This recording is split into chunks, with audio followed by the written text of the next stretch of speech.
Welcome to Excel tutorial. This video is about how to use if error function with VLOOKUP in Excel. Okay, I have 1,000 products.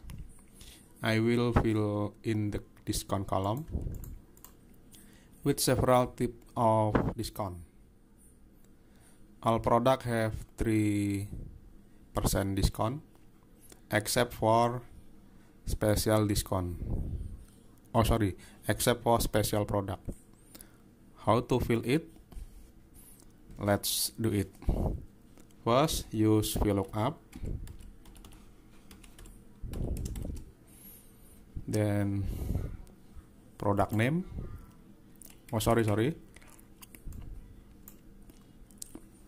First, use VLOOKUP. Then product name, comma.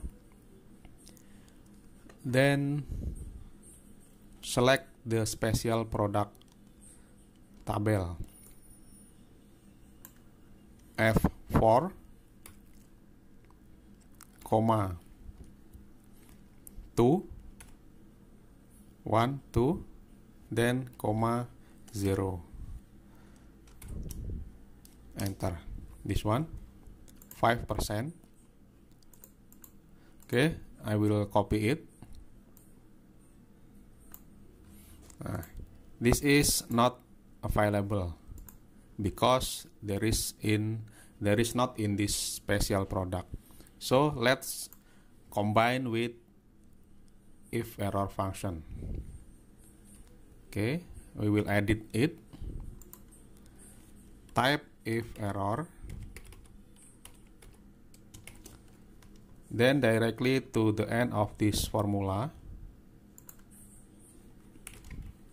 then comma, then type 3%. Press enter. Let's copy it.